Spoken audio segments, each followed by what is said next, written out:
Hello, I'm Noah Finns, and this is Inside Yale Athletics, sponsored by Under Armour. We're going to start with a story on basketball player Mie Oni, a freshman who not only nearly didn't end up at Yale, nearly didn't end up at the Division I level.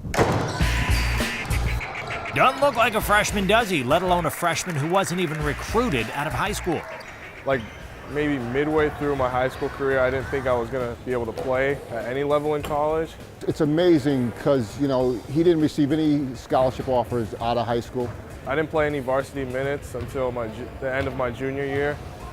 So I was dealing with injuries and some struggles playing, so I didn't really have much faith in my game then, but it picked up later. He nearly ended up playing Division III basketball at Williams, where he was all set to go until some issues came up with the finances. Turned out to be the best thing that could have happened to him and to Yale. All right, imagine him at Williams right now, what he could be doing at that level. A more typical James Jones basketball game. Oni! Hard to imagine considering how well he's playing for the Bulldogs at the Division I level. Oni ended up growing 8 inches from his freshman year and doing a year of prep school where he really started to blossom. And I watched him on film, and I've never offered a kid after watching film, but he was so impressive in terms of what he was doing.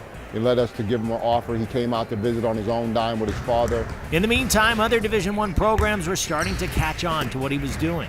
It was a wild period because it really happened over the last month or so of my senior year. So that was a wild May. So I was getting a lot of calls from different schools, a lot of interest from big-time schools. Schools like Princeton, Stanford, and Wisconsin came calling, but by then, Oni was sold on Yale, and it's turned out to be a great fit with him cracking the starting lineup right away. I was really fortunate to come in and play right away, something I wasn't able to do in high school, so I understand how it feels to be on the other side. He's a regular winner of the Ivy League Rookie of the Week award and has been one of the top players in the league all season long. It's hard because we still have the team factor in it, so I don't look at it what he's doing individually as much. But if you break it down and see what he's done as a freshman, it's really incredible. When I step on the court, I'm turned into a little bit of a different person. I get really energetic and pretty confident about my game. And I let the other team know it. And yeah, I like to play with a lot of heart. Quite the turnaround from the kid who didn't think he had the game to play college ball. Now he says his goal is to play at the game's highest level, and there's nobody, not even himself, doubting it. When it starts to get really cold outside, it doesn't bother the rowing team because inside of Payne Whitney Gym, they have a facility that was built a long time ago, but is still state-of-the-art.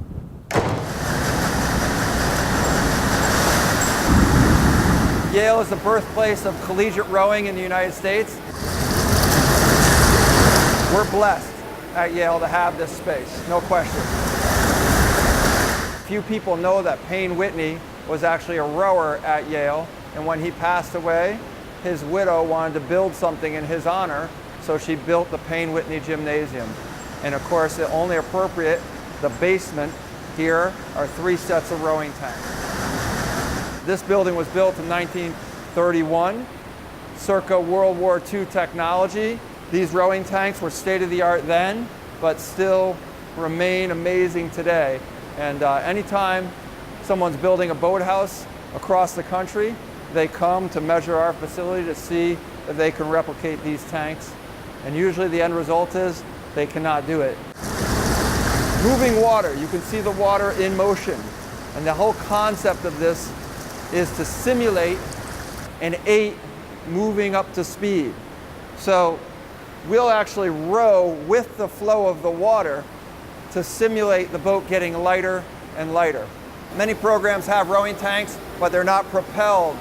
For us, this water is actually propelled by 2 ship propellers that are 1 story underneath us, pushing water up massive tubes to the top. If you look at the finish line buoys, that is a 2-story holding tank of water, like a huge swimming pool. And then it's gravity fed at the top of the troughs coming down. So we can regulate the speed of the water. If we want it to go faster, we turn the dial up, obviously, and that pushes more water up, and boom, it comes down faster. One of the other great benefits of these tanks are the ability for us to coach one-on-one with an athlete. So any given day when we're on the river, I ride in a motorboat, they're out in a rowing shell. We can't come in contact, it's all verbal. Here we can get our hands on the athlete, adjust their position, make sure that they're using the blade properly. Go ahead, sequence out, nice, long, good. And then if I don't like the way she's sitting centered in the boat, I can move her from side to side, center her up, make sure that she's strong in her position, and then go ahead. So any given day, you know, the rowing stroke is like anything else. It's a repetitive motion, and we get stuck sometimes with bad habits. And so the hardest thing in all sport is breaking bad habits, and this is a great place for us to work on breaking them down. And the function of the mirrors, when you're on a river, again, there's no mirror around. There's nothing. We often videotape on the water and then can look at it quickly. But for immediate feedback in here, Lily can pause at body over, and then she can look to the side and check her body position, make sure she has the angles correct. She has the mirror straight in front of her as well, making sure she's square, and then she can move forward with her stroke. In this facility, we can row on the machines, we can put them on sliders so we can have them movable, we can row in the tanks, we can ride the spin bikes, we can run on the indoor track, we can swim in the pool, and we can lift our weights. There are many different ways to train throughout the winter to keep her from getting bored. You know, rowers are often known as the hardest training athletes on most college campuses. As far as training goes, there's no better setup in the country than what we have.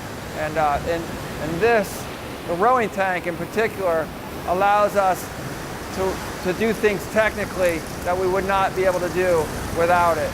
And really enables us to, you know, get to the next level as a team.